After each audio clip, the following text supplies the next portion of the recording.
This is Willpower. I'm here on the Willpower podcast with Dr. Stacy Sims, and I feel like I've been waiting for years to just say that one sentence. So thanks for being here.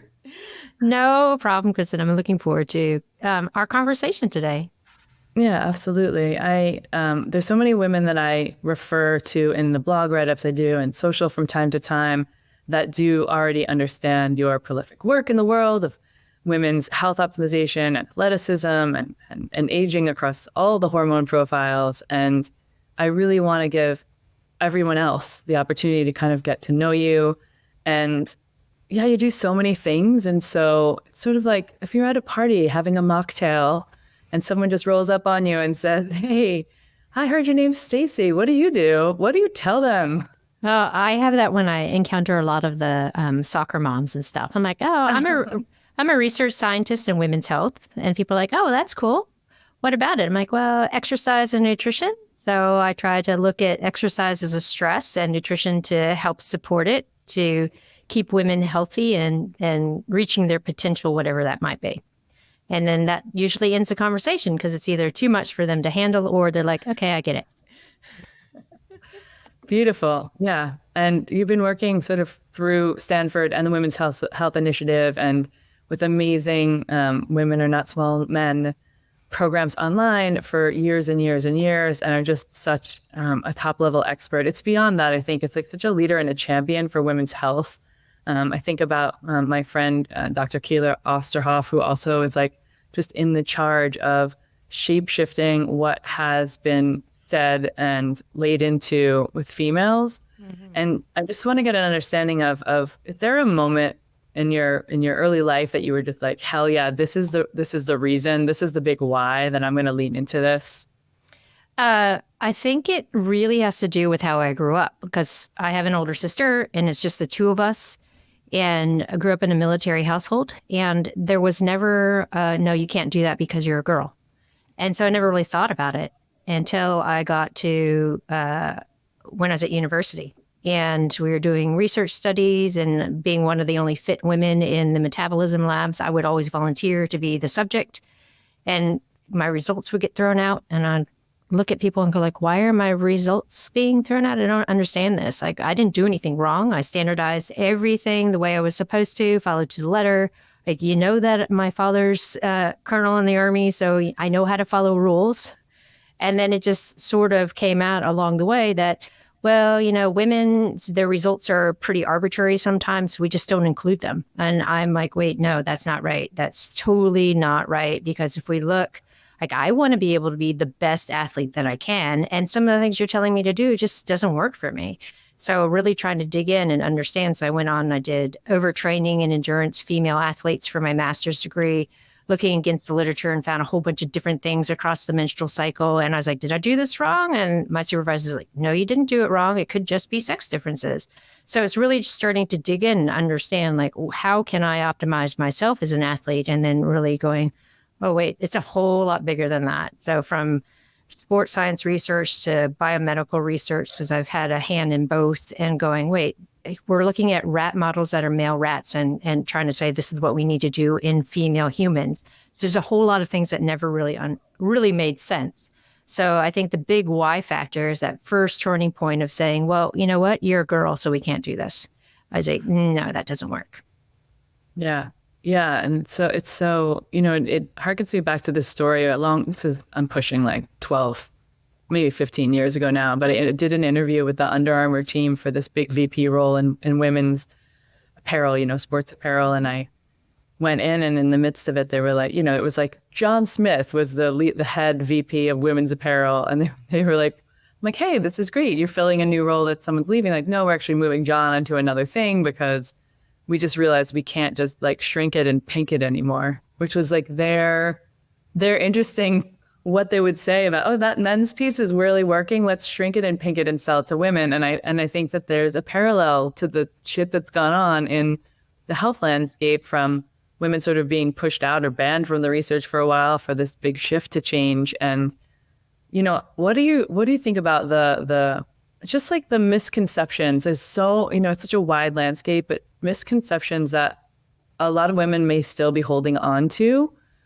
around their, health and well-being and the way that, we're reading literature and things and recommendations that are coming out for men and then doing it anyway. Yeah, I know. There's so many. Like, can I start with the buzzwords that are still floating around? Start with the buzzwords, because here's the thing. You have dispelled a lot, right? And so I want to assume that somebody who's caring enough to listen to a wellness podcast is like, hey, I have grokked some of the things. I can talk about my period, with my trainer or with my friends, and they're feeling okay. And if you're not, you can absolutely talk about your period, about all the things about perimenopause, menopause. But I really want to say, what are the buzzwords now that are just sort of still crushing our souls as women? Like the two big things that then kind of tie into one major thing, and that is fasting, zone 2, and not eating enough. So I see that across the board. It doesn't matter if you're an elite athlete or you're someone who's just trying to get fit. We see all of this data coming out saying, oh, yeah, you need to do zone 2 to optimize metabolic flexibility. So that means that your body can switch between fat and carbohydrate. Well, yeah, if you're a man, because you preferentially use carbohydrate as a man. But as a woman, we preferentially use free fatty acids. So by doing all that long, slow stuff, we're not actually developing any better mitochondria, because we already have better mitochondria density, ability to switch from carbohydrate to fat. What we need to do is we need to do high intensity work, because we see not only as we age, we lose the fast twitch type 2 fibers. We lose the metabolic aspect of lactate production. When we look forward with longevity, that lactate production and the ability to be able to use it is so important for brain health, because when we're looking at lactate, it's a preferred fuel for the brain. So if we're not producing it because we're spending so much time doing long, slow and meditative and all this low intensity stuff, we are having a severe misstep to attenuating the onset of dementia, because we see a huge sex difference in the onset of dementia and early Alzheimer's because of plaque buildup. And it's a misstep of the glial cells. So as we're looking at, in the brain and how neurons interact, if we are producing lactate, that's that preferred fuel. So it keeps that pathway going and reduces some of that plaque development. So when we hear this long, slow, zone 2, really spend a lot of time in that low intensity work, if you are someone who hasn't moved and you don't move, that's great. But if you're someone who's time pressed and you're athletic and you're looking for how do I optimize things, that shouldn't be the bread and butter, because we need to look at the other end. We need to polarize and do that top end stuff.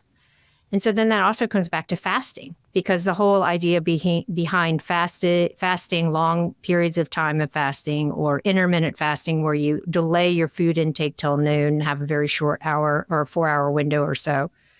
And we're doing fasted training. All of that, again, is for that metabolic flexibility, increasing our ability to use free fatty acids. But like I said, we as women are already there. And we know from the research that we do better in a fed state, meaning that we have a little bit of food before we train. And this increases our blood sugar, drops cortisol, allows our hypothalamus to understand there's nutrition coming in, so allows us to have better adaptations to things.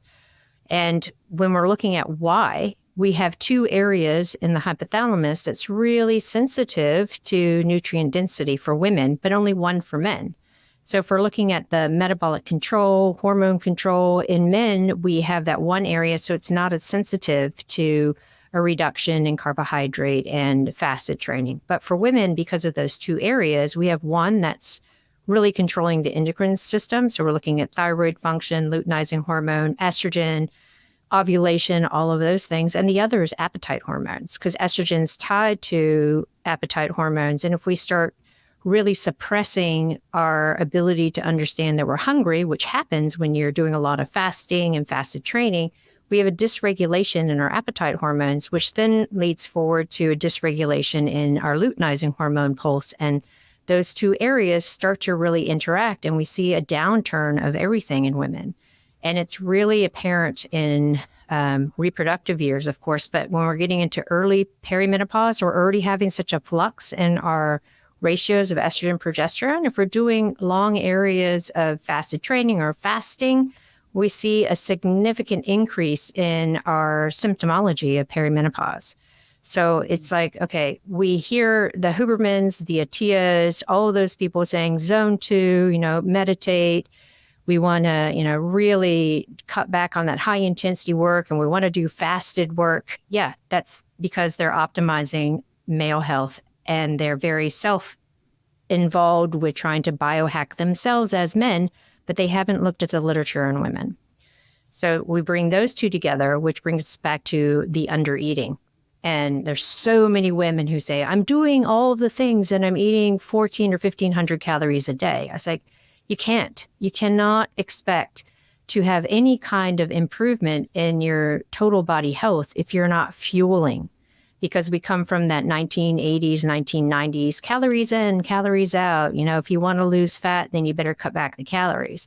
But it's like, wait, no. We know that protein really helps because 100 grams of protein is completely different from 100 grams of carbohydrate, even though they're both 400 calories. They interact in the body differently. One is going to really help preserve lean mass, keep even energy, help you really create better neurotransmitters and gut health.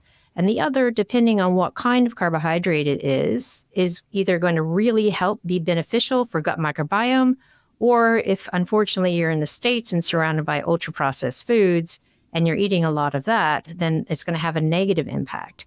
So I want people to understand, especially women, that you need to eat. You need to take up space. You need to be confident in what you're doing and go to the gym, use the lifting platforms, eat in front of people, and just embrace the fact that that's what really benefits women. And it's not the same as what men should be doing. Yeah. It's a lot of times I look back at the people. Look, I've had many beautiful mentors in my life, and I always look back and I've had a knowing that it's like, I look at my mentors because some of them were only people in the landscape at the time when I was young to do a certification, to do a training or a mentorship. And they're all dudes, they're all men. And that's total, I still have so much respect for them, and they're doing as much of their due diligence as they can.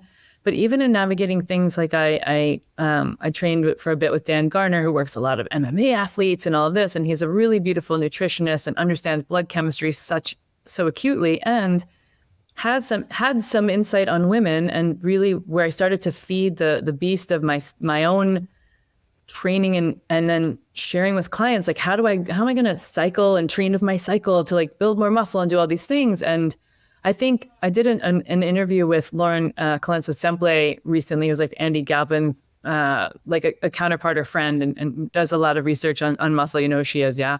And it was so rad because I was like, okay, here I am. That podcast launches next week. I'm like, here I am. I've been doing this with clients for 2 years and putting far too much weight on that, right? There is an energetic shift, I think, in women during the month in their reproductive years.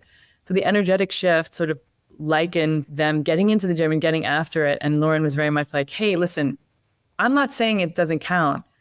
It does. I just think putting all your eggs in that basket or so much weight on it is just not really, it's not the way to go, right? And this was a really big shift. I think she was also like, thank you for being open-minded that I'm talking to you about how you have to shift your programming with your clients. And really that spoke volumes to me. And two things about what you just said, I want to just get clarification on, which are, number one, I love that you talk about eating, because I'm always like, we never go hungry on my programs. And all of the women that are engaged with me, or if they're my audience, or if they're just in my circles, quite often they're quoting these people that you spoke about, talking about Huberman, talking about Atia. There's lots of prolific minds, and also they're in male bodies. And there's just it's not even just a bias in the research, which obviously exists, but when you're a man trying to figure out man things, then you want to apply what the tools are that you get. So the two things I wanted to clarify, or the one piece, because I hear the zone 2 thing and I'm always like, I get, it's different than getting steps in, right? Yep. We got to get movement in our body. And you hear the zone 2 thing a lot lately. So thanks for sharing that buzzword. But I just want to have a good definition from you on what HIIT training is, because I see it all over fitness classes and online stuff, and it's not always HIIT training. And so I want to kind of give the recommendation to women about what that exactly specifically means. Not that they don't know high intensity interval training, but that a lot of things are labeled that are not exactly that. Right. Yeah. That's the other thing that's out. I mean, we put a post about polarized training in no zone 2 and got so much pushback about, oh, well, what do you mean about cortisol? Cortisol is released every time you exercise. Well, yes, it is. But the problem with the difference of true high intensity interval training and high intensity interval training that's really just moderate intensity is that when the cortisol comes up, it stays elevated in the moderate intensity and it increases stress on the body. Your body's already stressed. But with true high intensity interval training, the post-exercise response is an increase in growth hormone and testosterone, which drops cortisol. So like your heart rate as you adapt, yes, it goes up during exercise, but then it gets lower post-exercise and that becomes the new normal. So that's why I push true high intensity interval training. So what is that? Coming back to your question. When we're looking at it, if we look at those typical HIIT classes, so of course I'm notorious for picking on these because I am very upset that they really target women who are 35 plus. So it's the F45 classes. It's the Orange Theory. In some regards, CrossFit Endurance. And they're like, yeah, we're doing a Metcon. But what happens is these classes are 45 to 60 minutes to appeal to the societal idea that we have to go in and smash ourselves for 45 to 60 minutes and come out feeling absolute, like we've been worked over. But those classes don't allow you to go super hard and recover well. So we go and we're on this clock and we're like, okay, every minute on the minute, but people are struggling with the weights or they're struggling to finish the movement within the minute so they don't get recovery. So when we're talking about true high-intensity interval training, it is 1 to 4 minutes of 80% or more of your max with 1 to 4 minutes recovery. So when we're doing high-intensity interval training, we're able to polarize from that 80 to 100%, and then the recovery is 50%. So you have this wide window, and we're trying to target the top-end system, the VO2 system. We're trying to really get that strong stress for an adaptation. And then we need to recover so that we can do the next interval just as hard. So when we're looking at those classes that are labeled high intensity, they don't give you the adequate recovery to be able to hit each interval as hard as you need to. So you fall back into a moderate intensity, which feels hard, but it's not really hard enough to give you the adaptations you want. And it's definitely not easy enough to be any kind of recovery.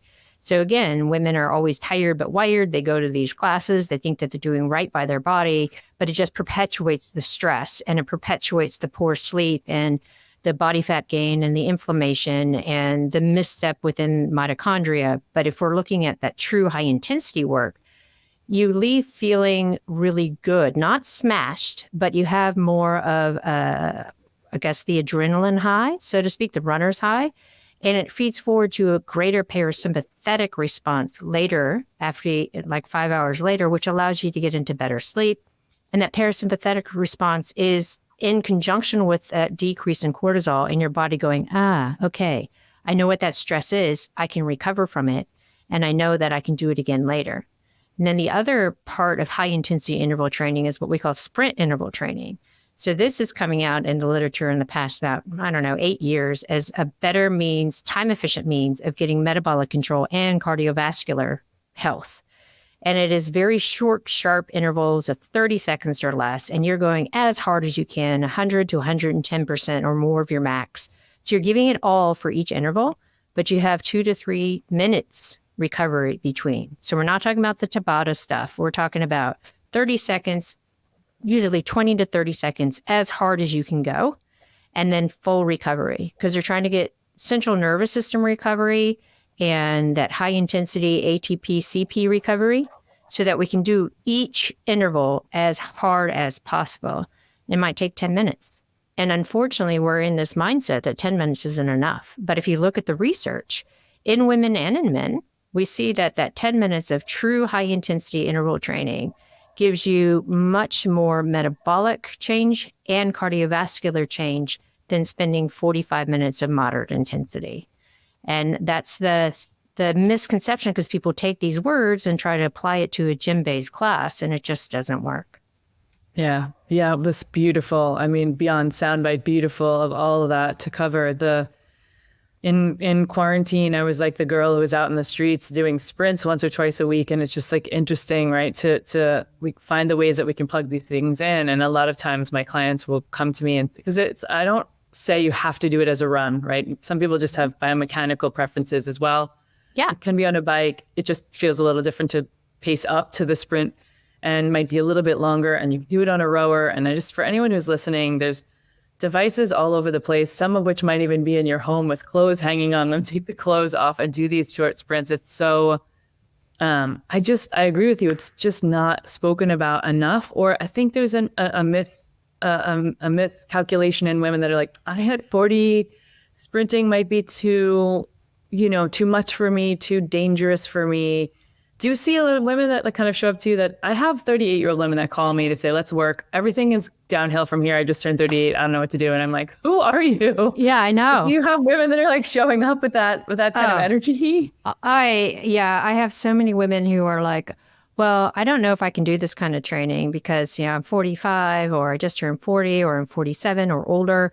I was like, well, it's not like I'm going to make you go out in the street and do a 100-meter sprint over and over. We need to phase you in, make sure you have robust hamstrings. Well, maybe you can't run. Maybe we're going to do battle ropes to start first. Mm-hmm. Like, we're really looking at what kind of modality we can do to get that stimulus without injury. And it's the same with heavy lifting, right? You don't ever throw anyone in the gym and say, okay, let's do 100-kilo deadlifts. And let's not look at form. Let's not look at how you move. And I think that's the other misstep is someone will jump into a class and be expecting to be able to do exactly what is prescribed.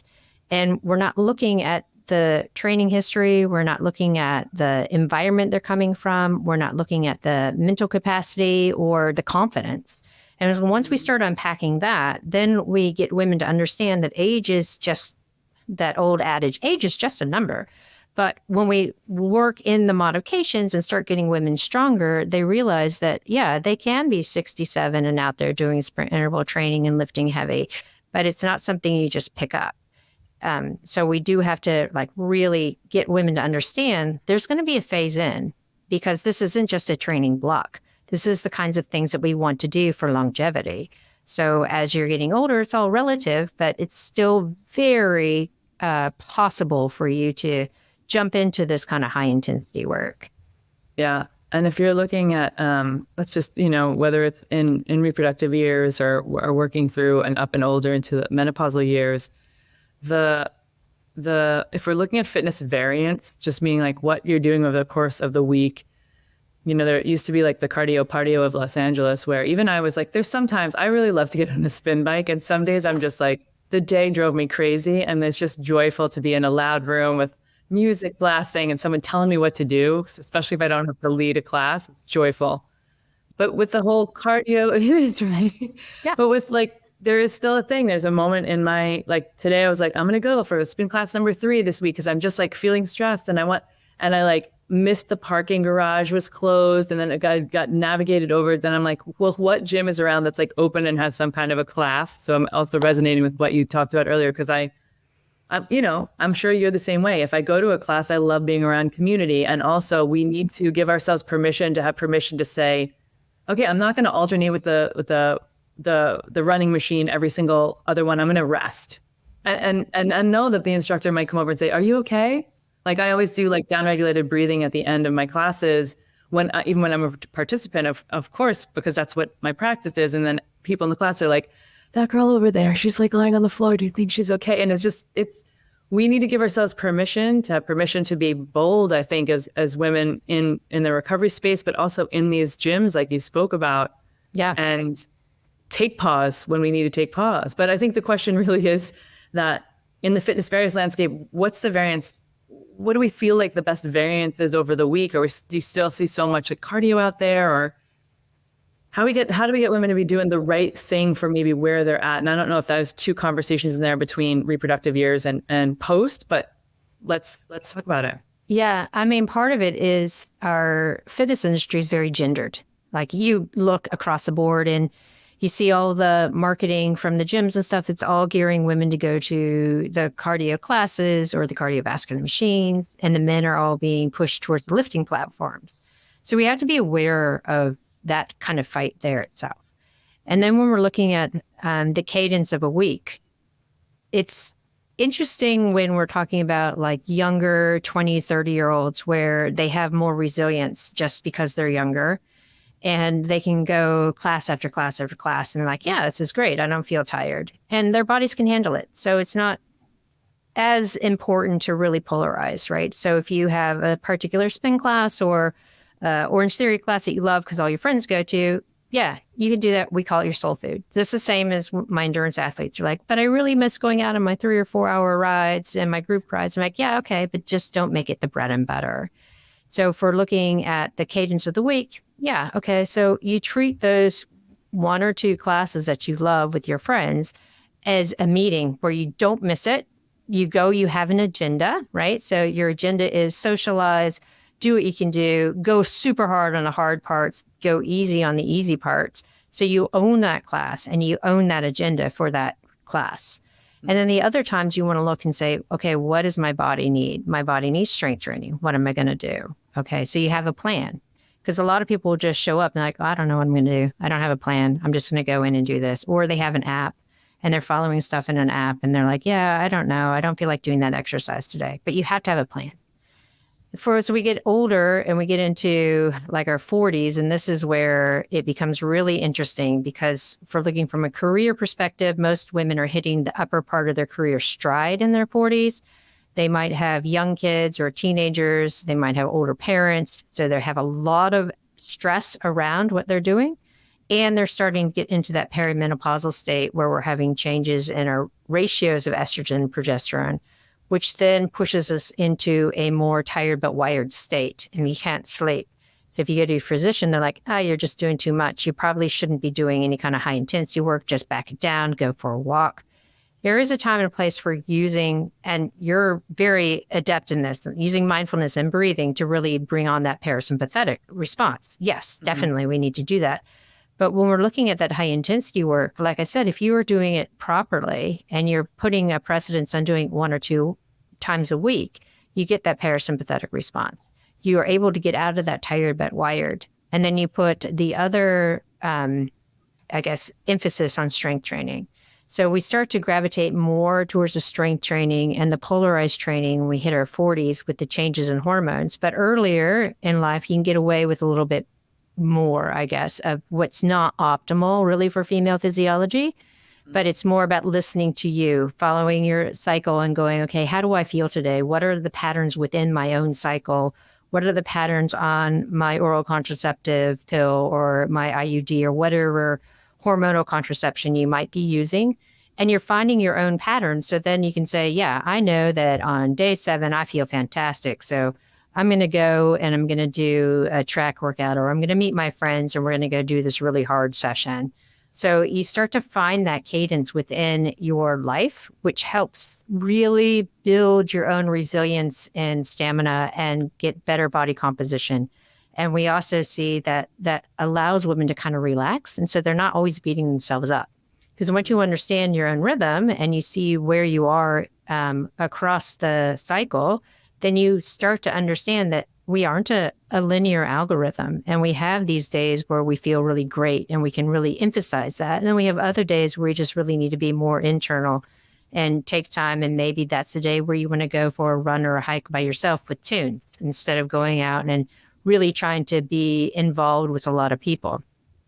So that's a long answer for your question. No, but beautiful. No, it's beautiful. It's, this is the thing. It's like, I talk a lot in the breath and cold space, just about all bodies in the world having to know what their context is. And the more that I talk about it in that space, the more I'm like, that's always everything. In the gym, what's your context? When you're going to train to be, if you're like training to be a cyclist, you're going to train a specific way, right? Mm-hmm. Because, and that includes the way you're using weights and accessory work and all of that. And so really understanding, like, as people are sitting here listening to this, like, what's my context? What are my goals? Do I want to be able to pick up my grandkids and play with them and not get winded and go for like long hikes with my boyfriend? Or do I want to be able to like crush a CrossFit Masters? Or, what are your contextual goals? Because that's so how we navigate that. And the cycle builds into that, right? Our reproductive years is like, how are we feeling, right? And there are times when I'm like always like, oh, I'm ovulating. I'm putting on my red high heels and my lipstick. Like that's how I always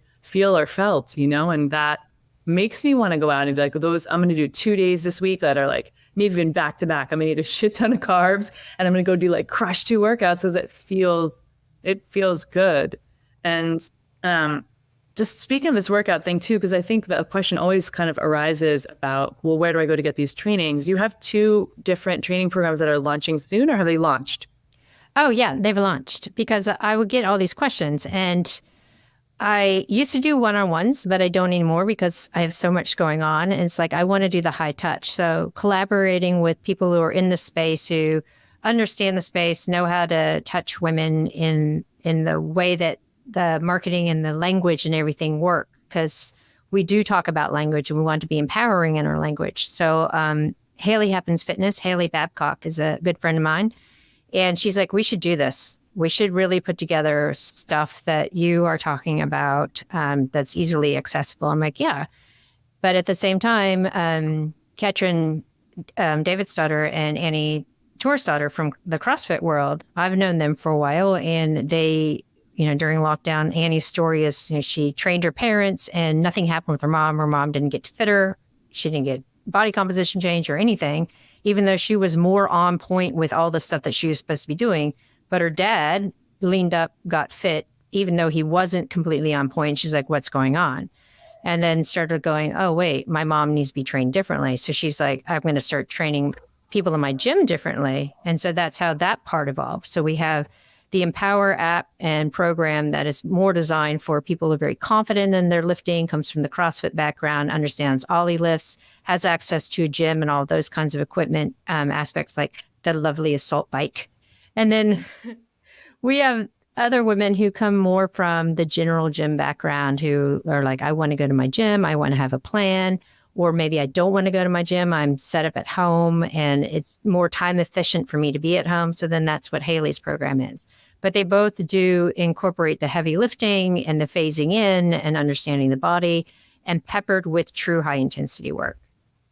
Yeah, that's so amazing. And it's sort of ripe for the time, because and even myself, there's moments that I'm like, I'm doing, Brett Contreras' work. I'm doing, all these people are great programmers, but and maybe some of them are programming more for women than men. Like I think Brett sort of has a 90% female audience now, and that maybe arc of that has changed, but there's like a beauty in the knowing that there's a female who really understands at the depth that you all do to program for us as women, because it's just like there's a security in the knowing of that. And so I really appreciate it and want people to kind of check out your website, check out all the things that you're doing so that they can get a safe and effective plan, because that story is as old as time, where the husband, I will work with women, they're like, my husband's kind of eating the same and doing some things I'm doing, and he's like getting fitter faster. This is really annoying. Yeah. Yeah. And it's just not skipping the pieces that are important, because we're like, I don't need to do that part, or I don't want to do those 2 moves, or what have you. Yeah, I got my husband to commit to strength development classes at a gym. And this is the first time in like 20 years he's actually committed. And he started, and I was like, you cannot outdo me in squats ever. You can't outdo me in all these things. And then like within, 6 weeks, I was like, oh my gosh, what is going on? It's not fair. But it is what it is, right? Hormones. So, it is what it is. Yeah. It's wild. Yeah. It's so wild. Yeah. Let's talk a bit about how we fuel all of this training, just from a nutrition perspective. I don't know if there's like hot topics that you're seeing, and yeah, definitely the fasting thing is all over the place. And I've become really, I've always been, for a number of reasons, including studying with some of your courses, I've always been sort of conservative on fasting. I am conservative on fasting with women. I'm also conservative on the like not everyday ice plunging on women. I think hormonal, reproductive years or not, like we just are more sensitive. And I never want to deter people from being like, hey, I want to do a 30-day challenge. I'm always like, great, take a cold shower, just something that's less like of a hammer. Yeah. But when it comes to, working food in and timing and all of that, and outside of the fasting landscape, like how are we supposed to be eating? You had an amazing email that came out in the last 24 hours. It's like 100 grams of protein, try it, whatever. But let's talk about the macros that are important, the food that's important, and, maybe that has a piece of how do we unwind the shame around, we're all patterned as females, I think, generally speaking, to be like, I don't want to eat too much because that, how do we like unwind the shame and get a new pattern and just go for it with the way that we fuel ourselves, and then what? Yeah, I bring it back down to understanding circadian rhythm, right? So we know circadian rhythm is how your body operates in that 24 to 25 hour cycle, but each cell has its own circadian rhythm, and it's influenced by sleep, exercise, nutrition, that kind of stuff. So when we bring it to the high touch and we're looking at, okay, how do we fuel? We see in population research, so this is both men and women, that people who eat more according to their circadian rhythm, so they eat when they wake up, within an hour or so of waking up, and then they have regular food throughout the day, and then they eat a meal at night as dinner, but it's not the biggest meal. And then they don't eat after dinner, and then they go to bed and they have a really good sleep, and they wake up, they do it again. We see a lot of metabolic changes where they have better blood glucose control. They have better endothelial responses. So that means that they have better blood pressure control and vasodilatory responses, better blood lipids. We also see that they are leaner. They don't have much of an impetus to put on that visceral fat, which is pretty much a misstep from the liver understanding inflammation. And so when we have the basic level, it's like, let's get women to do that. Let's just first start with, let's go back to what we call normal eating, where we get up, we have some food, we look at how stressful the day is, we fuel for the stress, and we don't have a massive dinner. We're not bookending our calories at either end of the day. And from the scientific scope, we don't want to book in calories at either end of the day, because that means in the middle of the day when we have a lot of stress going on because we are living life and we have work or kids or a dog or, household things or work things or whatever it is that makes our day super stressful, if we don't eat, then our body has this big catabolic response. So the first thing that goes is lean mass. So we start seeing an increase in body fat accumulation, decrease in lean mass, greater inflammation, poor sleep patterns. You go to bed over full because you were so hungry, you came home, you ate a big dinner, and then you can't sleep. You keep having wake up events, or it's the reverse where you eat so much at breakfast and then you don't eat a lot during the day. You have a smaller meal at night, you go to bed, and then you wake up with small awakenings because you're hypoglycemic. So there's lots of things to understand the lead on when we're not eating according to the stress at hand. So then when we bring it to the active woman and we're like, okay, well, how do we implement training and nutrition strategies around here?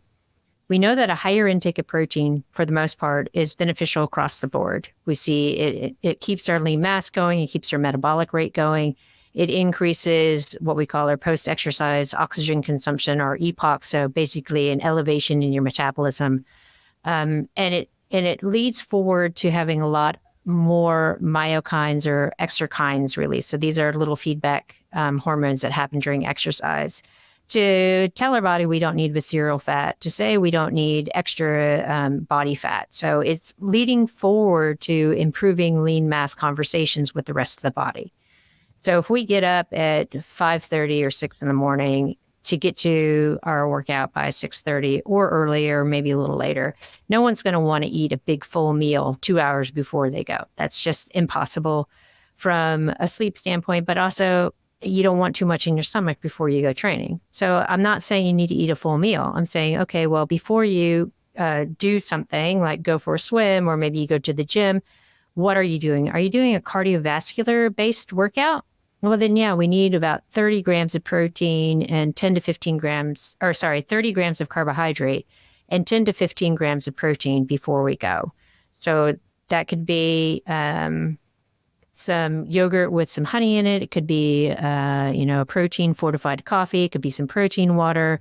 It could be a hard-boiled egg on toast, depending on how much you want to eat. And then you go do your training session, you come home and you have real breakfast.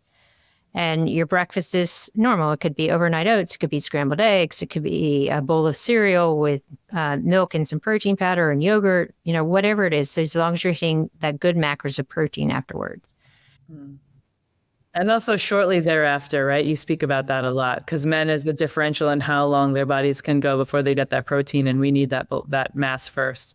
Exactly, because our bodies come back down to metabolic quote baseline within 30 to 45 minutes after exercise. So that means that we're not having as much of, or we're not taking advantage as much of that post-exercise window to get carbohydrate into the skeletal muscle without insulin, or getting more protein in for metabolic control and repair and shutting down that catabolic response. So we want to get our breakfast in within 45 minutes. And then throughout the day, you're looking at palm and a half size amount of protein at every meal, and maybe half a palm size amount of protein for snacks.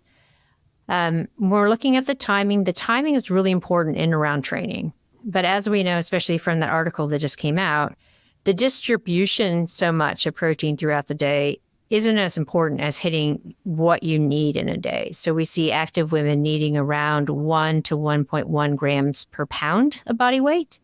For, us in the metric, it's around 2.2 to 2.4 grams per kilogram. And I might have done a little bit of math conversion wrong, but anyway, those are the two guidelines for women. And when we're looking at it is, if you're having more of that protein at night, then you're not going to have as much blood sugar responses that might cause some hypoglycemia. So it's really important to get that protein in.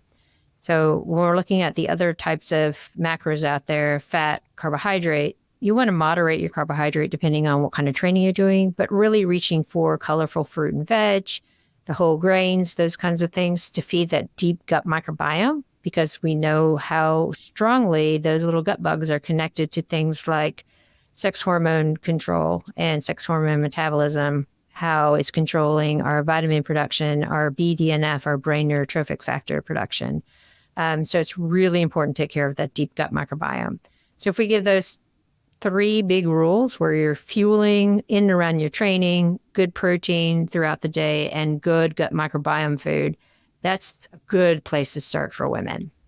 Yeah. And then it also doesn't it sort of precludes or gives space for the women that are like, I feel like I have to be keto, or I have to be no carbs, or look, I eat relatively low carbohydrates, but I also know and cycle in more carbs when I'm going to lift heavy, because I just time and time again, I've learned, and you learn through failing sometimes too with your own body, that my body in particular, as well as maybe because I'm a woman, genetics, a lot of things, I just and my muscles want carbohydrates. Yeah. And so often we're like, no. And I even interviewing Luke Cook on the show, and he's sort of comedy, stylings of Luke Cook, funny man.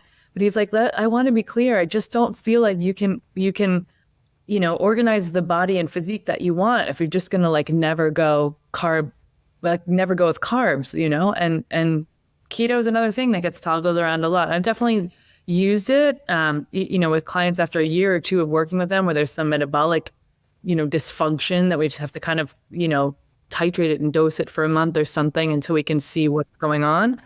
But there's just a lot of that out there. So I appreciate you speaking of carbohydrates too, because early in my days, I was drinking liquid carbohydrates. Dan, when I was working with Dan, he was like, I won't work with you if you're keto, if you want to have a physique like an athlete. And I was like, okay. And to be able to I want to be strong. It wasn't I was just looking for a look. I want to be strong. He's like, well, then you're going to have carbs. And I was like, well, I need to have it in a way that's not going to feel like I'm having so many carbs, because I was so paleo at the time. And he was like, here, you're going to drink these liquid carbohydrates. And I almost fell over.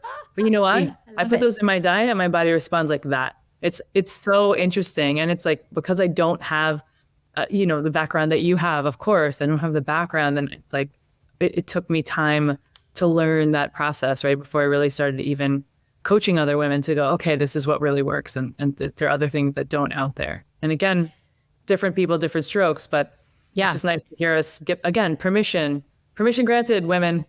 Eat some carbs. Where I had the other way, being a long time ultra endurance athlete, you were looking at 60, 70% of your diet from carbs. So when I cut back on that and started really focusing on functional training and lifting and that kind of stuff, it's I got to put more protein in, cut back on the carbs. And then it's immediate switch of body composition when you're oh, wait, this is how I should have been eating all the time. More protein. Now you're seeing it, an uptick of more protein, less carb in endurance athletes. So yeah, even as science evolves and we're seeing the perspective within the athletic community, carbs are coming back with protein instead of elimination of carbs and high protein or elimination of carbs and high fat. We're seeing protein and carbohydrate coming into the endurance space, as well as all the other sports that need it as well. So yeah, it's been interesting to see the evolution of carbohydrates. Yeah. Yeah. It's nice, actually. Yeah, I know. I want to talk a bit about, sort of switch gears a tiny bit to talk about the whole thing that, a lot of Next Level, your book is around sort of the perimenopausal, menopausal years in women. There's lots of women who come to me in those phases and also ask me lots of questions in the DMs. Quite often it's like more private than in comments. And they want to kind of know what's going on and how I can shift this. And even a week ago, I was at a women's event and it was mostly like, I'd say it's 35 and under that were there. And I was like, first I was like, if they only knew how old I was. And then a second, I was like, somebody on the stage actually spoke to how she fell into early perimenopause at 44, genetic things that, things going on with her uterus, yada, yada, like, what her medical condition that created that.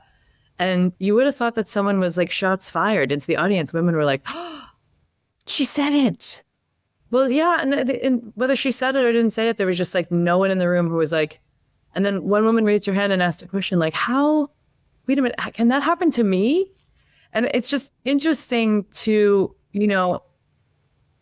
lift the veil on that. And then also I think there's, I don't know if this is like a, weaving in kisspeptin conversation or but there's this like, yes, there's shame, and yes, lift the veil. And we need to be talking about perimenopause and menopause. I did a retreat where I had a bunch of women around the dinner table and I said, tonight is a social dinner. The only requirement you have is if you're still bleeding, find someone who's not.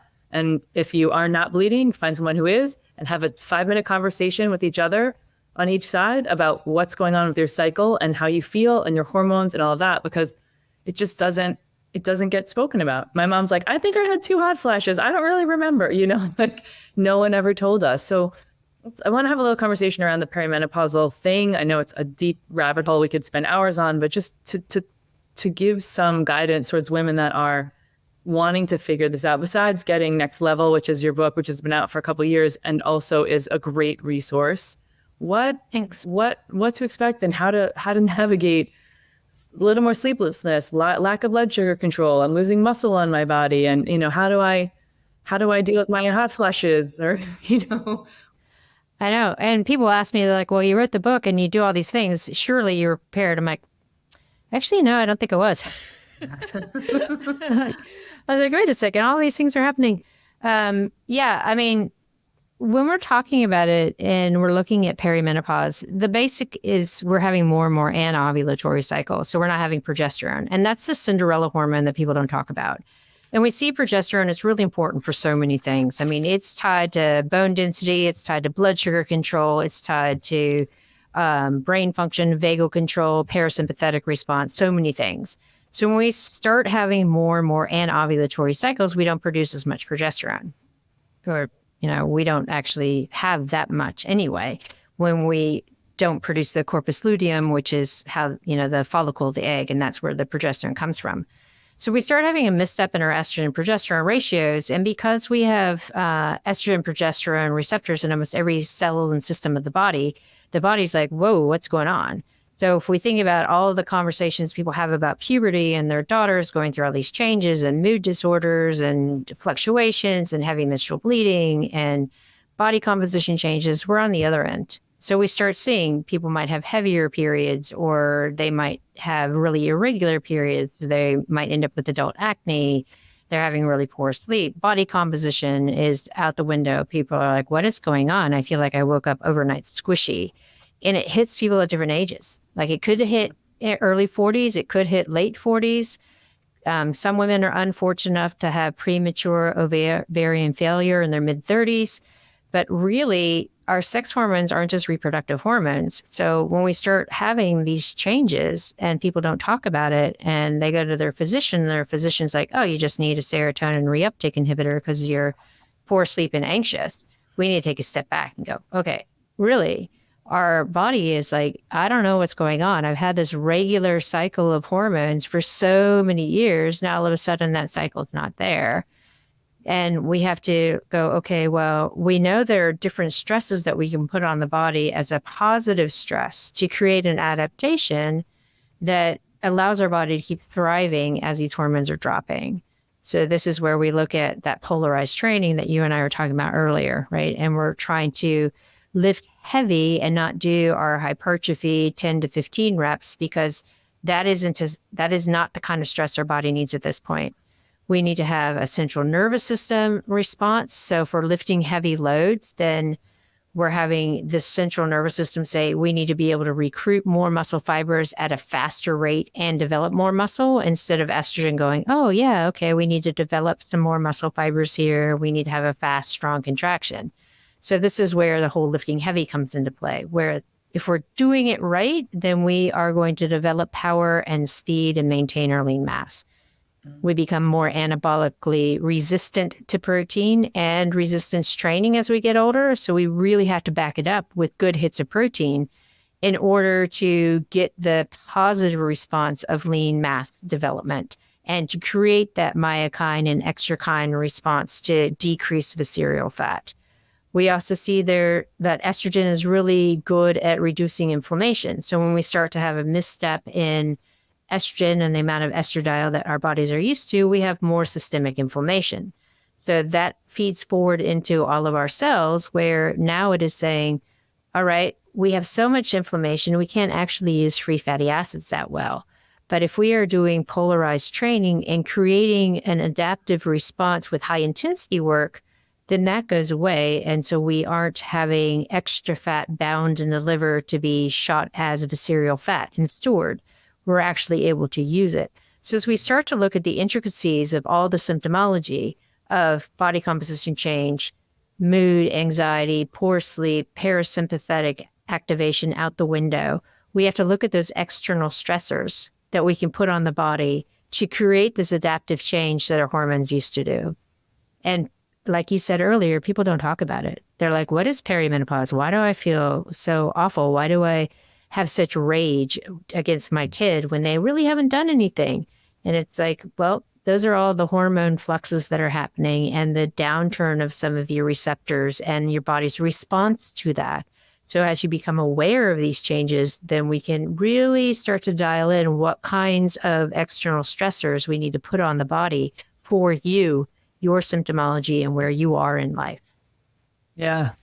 Yeah. So it's everyone should go back and listen to that section 3 times in a row, because there's so many things going on. There's so many changes in the body. And I do have several years back, I had one of my first clients who was really going through it. And she was like, oh, it's rage. It's like, I have to like go and walk around the block. Like it's so, and thank goodness, I like to believe that we are a bit of, where we tend to be more aware in generally speaking, sometimes than our male counterparts, but just like that someone has that awareness that she's like, let me go out, let me not lash out, let me just go for the walk and be like, what is happening? And so I'm always like, is that coming? Like a whole white knuckling, that's what's coming next? I don't know. I'm just waiting for it. When we look at all of these things and we talk about all these symptoms, and there's been a lot of conversation, across the landscape. I also was just thinking as you were speaking that, I don't know, her last name escapes me, Dr. Virginia blank. I will put it in the show notes and I will tell you about her if you haven't met her. She is in New Zealand, and she's been doing some studies talking about how sometimes within the menopausal, perimenopausal years, or perimenopausal years even, that what starts to happen is that there's there may be it's theorized with the work that she's doing that there may be a double pulsation, almost like a double ovulation that's happening in a monthly cycle. Interesting. I haven't heard that. No, it would make sense because you start to have a perturbation of your luteinizing hormone and you have an increase in your follicular stimulating hormone. And we see both of those are increasing. And those are the 2 things that are responsible for ovulation and maturing an egg. So it does make sense. Yeah. I have to look it up. Yeah, I'll have to connect the dots with you and her. It's like I keep waiting for. She was going to have a book out, but it's not out yet, and I'll do that for sure, because that's fascinating. Because I think sometimes I'm like, oh, okay, what's happening? That my period's getting closer together, further away. I'm skipping a month, all of that, and it's interesting to think about it sort of gives you an exhale in some way where you're like, okay, what was it like to have 2 cycles? Now I'm like bleeding all spontaneously, basically. And maybe it's okay that I'm just like riding this twice as fast, and I should just give myself a break. Yeah. Like, Yeah, I know. But you're like, yeah, but I come from, my mentality is I want control over everything. It's like and I can't control this, what I don't understand. So yeah, it is a lot of mind awareness and understanding and being able to roll with it. And I think a lot of us have a hard time just rolling with it. Yeah. Yeah. I want to just tap into this. It's a big question, but across the landscape of this is more and more is talked about HRT and just exogenously feeding our bodies, estrogen, things that are going to mimic that. And same with progesterone. Do you have, listen, you have a stance on it, recommendations, thoughts on it? People should understand what they're doing with their own bodies for themselves and make their choices. And also HRT, where it belongs and where it doesn't. Yeah, I mean, a lot of people think that I'm anti-HRT because I work with the Women's Health Initiative, and they're the ones that put out all the I shouldn't say scaremongering studies, but the media picked up on it saying, hey, this is a bad thing. But no, I'm not anti-HRT. I look at it as a tool in the toolbox, right? Mm-hmm. So we see women who, I put it in the same kind of concept as women who might need serotonin reuptake inhibitors for depression, and some women who can use alternative therapies and CBT to get a hold of it, right? So we look at menopause hormone therapy. It is not the panacea where we take it and all of a sudden our hormones are back to how they used to be in our reproductive years. It's not designed to do that. Metabolically, it's not the same. We see that it doesn't actually change anything within lean mass. It slows the rate of loss. It slows the rate of change of everything, but you still have to put in the work to invoke actual change. So when we look at menopause hormone therapy, like I said, it's a tool in a toolbox. So if you're having really severe symptomology, you're having severe rage, you're having mood problems, you're having so many symptoms interfering with quality of life, and things like exercise, nutrition interventions aren't working, adaptogens aren't working, non-pharmacological alternative therapies, all of those things are not working, then yeah, reach out. But don't get to a point where everything is so beyond that you're finally reaching as the be all end all. If you are having all these symptoms, it might be that you need a short course of it to get through things, to allow things to settle a little bit, and then you can come off it. There are some women who have such severe symptomology and have hot flashes until they're 80 that they use a little bit of estrogen early days just to get through it. And so when we're looking at it, again, the pendulum is swung from don't ever use it to everyone should be on it. I'm like, no, it's not a don't be on it and everyone should be on it. It's in the middle. It's like, your body. And if you are suffering from so many things that you're like, I just can't get a handle on it, then have that discussion.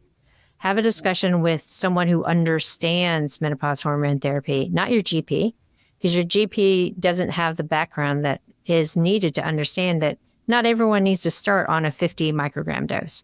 Maybe you need less. Maybe you need more. It takes about 3 months to understand what's going on. Maybe micronized progesterone isn't right for you. Maybe it is. Don't know. Maybe your testosterone is bottomed out. So maybe that's what you need and not estrogen and progesterone. So you have to work with someone who understands what's going on so that they can tailor it for your body, for your symptomology. Yeah. And I want to shout out and say that I think also getting recommendations from people that have gone through this and have had good people in the hormone therapy world, because I have a client in South America who called me and said, I'm taking this, like putting this cream on me and taking this pill. And I'm like, okay, great. What did your labs say? She's like, no, they didn't do any labs. And then it's like, I've been sent to people as I was having a little progesterone fall off, who like an OBGYN who's like really fertility focused, who's just was like, order this stuff on Amazon and put a pump on your inner thighs or what. That stuff is happening, not just with me, but many, many women. And it's like, I'm a weirdo biohacker. So I'm like, what does one pump look like? I put it, on my hand, I'm like one pump, and each amount is different. So like dosage is so important. And of course, that's for all medication, but somehow it's fallen through the cracks that with progesterone, with estrogen, with HRT, oh, it's a dose, just like, it's kind of not, I don't know, here's the dosage, it's the dosage is the dosage. And if I always say to women, and maybe you agree, we'll see, but that like, if someone's not like taking your blood chemistry 3-4 times a year and checking the hormones over time to be like, what does the dosage work, how is it working, and adjusting as you adjust, then like, that's not your person. And I see that behavior, let's call it, no judgments on people with letters in their name, but I do see that behavior from people who are like practicing in this world saying, hey, this is what I do. And they're not GPs. They're maybe not hormone specialists necessarily. And then we can give South America a moment to say, okay, maybe she's just my friend who's a client has not gone to a good practitioner. But this is, we don't know what we don't know. And then we show up in a doctor's office or a hormone specialist office. And I think that it's one of the hardest specialists to find that does a good job well. And I don't know if you see that in New Zealand. Absolutely. It's crazy. Yeah. I mean, it's worldwide that there isn't any kind of special education in any of the medical systems for menopause. If you're looking at someone who is a menopause specialist, it's because they've gone above and beyond to actually get that education and find it. So it is really difficult to find a GP who understands what's going on. There are a few good GPs in New Zealand who have taken additional courses, really specialize in it. And even they are a little bit in a misstep with menopause hormone therapy because some come from the UK, some come from Australia. There are different guidelines across the world. But the one thing they all have in common is they all do blood tests on a regular basis every 6 weeks on the onset of using menopause hormone therapy because they want to see that you're not getting too much of one or that your body's metabolizing it properly, because there are some risks with it, because we know that estrogen, unopposed by progesterone, causes hyperplasia of the cells. So you have an overgrowth of endometrial tissue. So when people aren't given the right amount of progesterone or they're not told how to use it properly, it can lead to some serious side effects. So I feel for so many people, especially in the States, when you have insurance companies who are deny this, deny that. And so they're kind of out in the wind, like, I don't know what to do. It's really difficult to navigate. So that's why I'm like, look, you got to talk to an endocrinologist and who understands women. There are a few people in the States that, I can recommend who do that, but it could be far out of reach for so many people. Yeah. It's an important pivotal time in a woman's life. And it's also like, I also love that your book is just like next level, and that the reframe of it all is really giving women putting the control and the power back in their hands, empowering people to say, what do I do here? And how do I go through these changes in a way that's like, I have more wisdom, I give less fucks, and I'm like ready to go for it and just, be able to be fully stepping into who I am. I think that there's something, when you look back at tribal culture, even the women who are the older generation of women in the tribes were like really like the wise, they were bringing wisdom to the people, And so there's so many beautiful pieces of that. And, who knows what they were doing back then, but I think this other notion of 40, 45 plus, not going out and getting after it in a way that is, I also this morning, like lifting weights, right? Just to pop back on that as we're aging, it is all relative. But like even this morning, I made a joke on my social because I was like, I'm not here to judge anyone, but the guy doing deadlifts with 2 10-pound dumbbells next to me, I'm like, are you even working? Like, we don't know what we don't know. There's not guidance, again, like no judgment, or, he was pretty young, so I didn't feel like he was injured or whatever. But I'm like, I just keep my mouth shut in class. But we need to be able to say, hey, what is it? You mentioned earlier just about like getting, it's less reps in some way, right? It's like for me, I'm using like a 5 to 8 rep scheme to be like, okay, good. And I want to kind of get to failure, not in a way, females, that's dangerous, right? Mm-hmm. Biomechanically, but like, what does it feel like to get to a little failure? Meaning that last pull on the machine or that last lift is just a little safe, but a little too hard for you to maybe complete even. And that's okay. That means you're really working, that you've really gotten to the place where you've picked a nice weight for yourself to use and to not be nervous about it. There are plenty of times that I like gut check a weight and I'm like, oh, that was a little too much right now. Yeah. But better than the other way where you're like not getting the work. Women I've worked with have been like, okay, tell me what you're putting on the bar when you're doing this like deadlift or squat or whatever. And if you could try to do a little more, and they'll come back and say, I just put like 40 more pounds on, 50 more pounds on. I'm like, oh, well, that's why. Great. The needle. Yeah. It's awesome. Okay. So beautiful. So I want to switch over to just a last little conversation before I give you back your day. And because I work so much in the world of breath and cold, I wanted to get some education out from what you've learned, what you felt, what you've seen around women and ice baths, because it is one of the big things I get asked about. And people are like, post on social, share with me. And when I'm educating, I have an instructor certification program where I'm certifying all these people in breath and cold coaching, and 70% of them are females. And so that's a big question on everybody's. I know that ice bath research across the landscape is like, there's some, and it's all over the map. But what and how do you feel about it affecting as a stressor and as a practiced female physiology? Yeah. So, I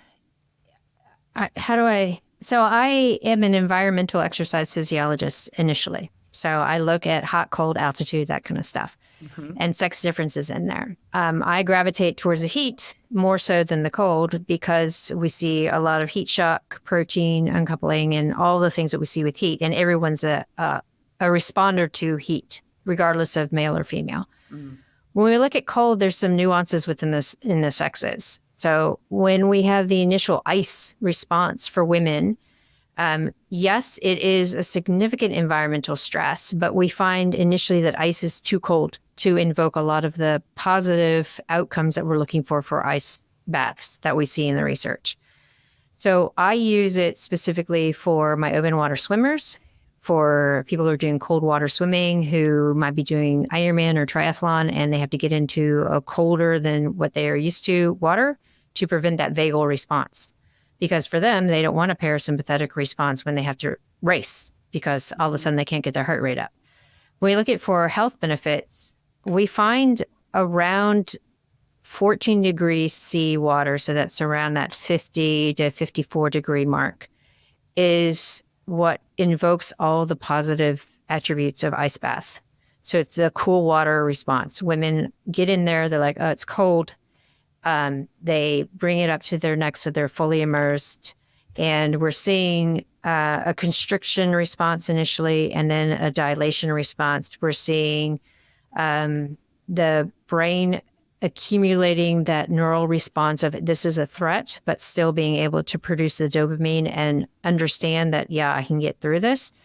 But when we put people in ice, especially women in ice, they don't get that because it's too cold and too much of a response. They have such severe constriction initially that their body can't overcome it as a stress that it acknowledges the fact that, yes, I can overcome this stress.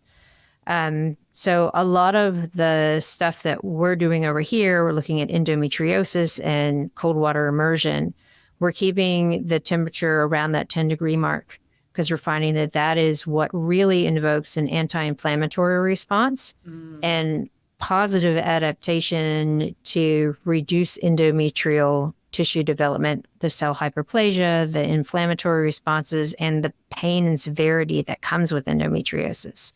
So we're looking at it from a perspective of not holistic longevity health, which I think is the Wim Hof method and probably some of the stuff that you're doing as well with the ice bath and the breathing.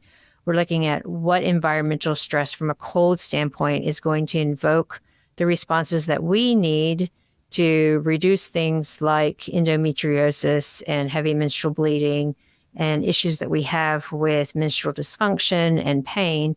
And then from an athletic standpoint, what do we use temperature-wise to allow our athletes to be successful in cold and open water swimming?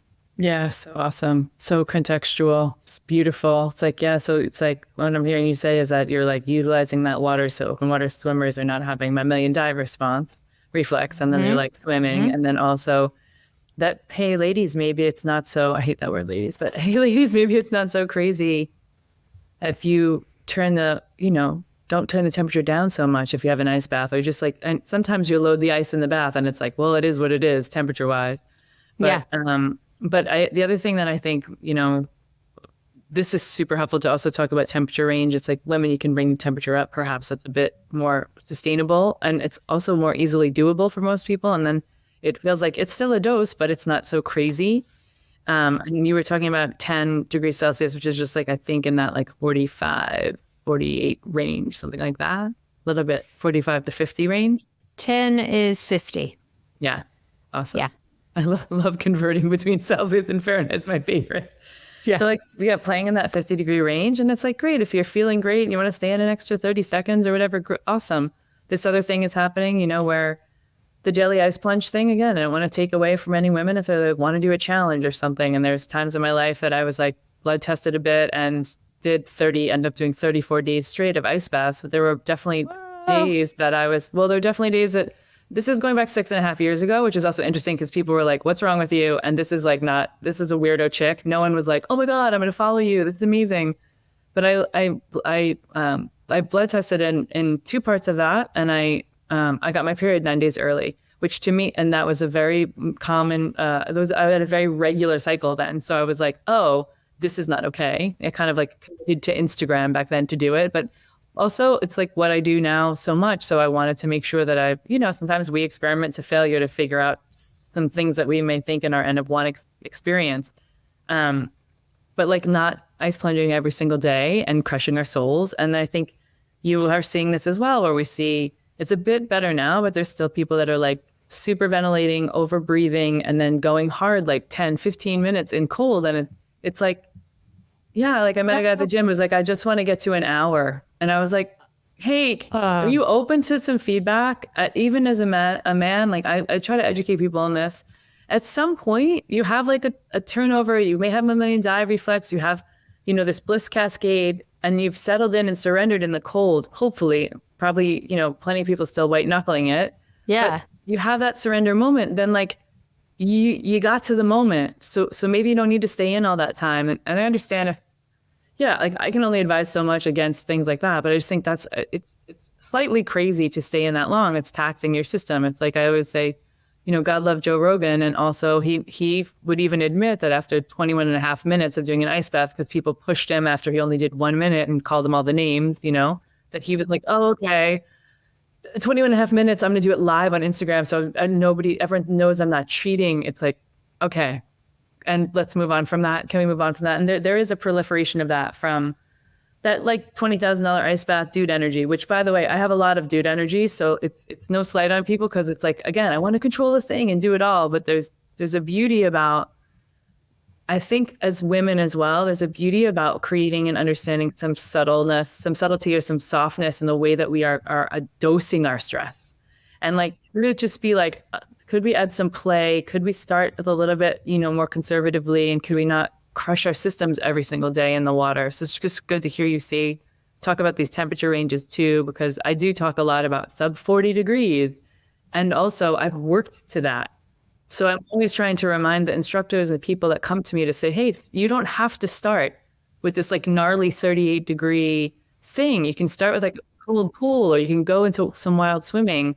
And Wim is wonderful. He's given us a lot of this. And also, I think people are overusing that technique just because they don't know what they don't know. And so I'm very keen on training for life, which means we have to calm our state next to the ice bath. We have to get in as calmly as we can, not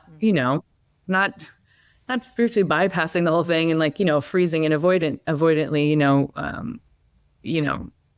taking ourselves out of the moment. But we have to figure out how to get in there and soften a bit and maybe feel into like, hey, for me, the cold sometimes when I get in is at whatever temperature is a big marker of how much I am actually stressed, because it makes me so present that I can feel like, oh, I'm really being hard on myself, or, oh, I'm overdoing this one area of my life.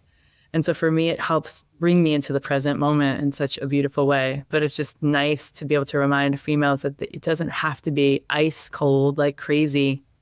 And also depending on your context, I do prefer water versus a cold shower, but you always can do a shower too. True, you can. Or if you live by the sea and you live someplace cold, you can. Oh, nice. There's nothing like a little frozen lake dip where your like feet are in the soil and you can just kind of sit and have a moment, a very short moment, but a moment. Yeah.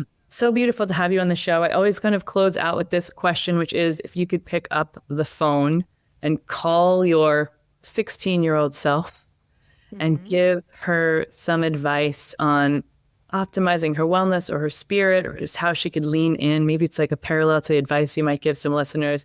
What would you, if you had like a minute to talk to her on the phone, what would you recommend and suggest and say to her? I think there a couple of things. One, not doing so much long distance running. Because, I did 20 marathons before I was 20. So just experimenting a bit more with other things in life rather than being like in that endurance space all the time. Spending more time with parents because I lost my dad at an early age, and spend more time understanding them and where they're coming from, what their context is and how they grew up and all of those things, just getting more life stories. And the biggest thing is not to worry about what other people think. Like just really take that confidence, own that confidence, forge ahead, and things will end up being okay. Amazing. Amazing. Thank you for sharing that. Yeah.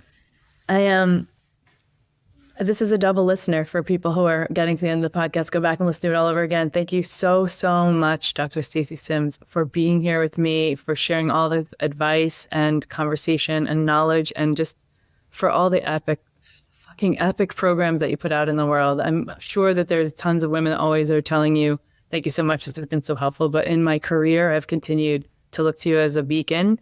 And that's you. my goo goo gaga for you. It's so nice to sit here with you. So thanks for spending this hour 15 with me. I'll let you go back to your day. And soon I'm going to get a chance to meet you in person.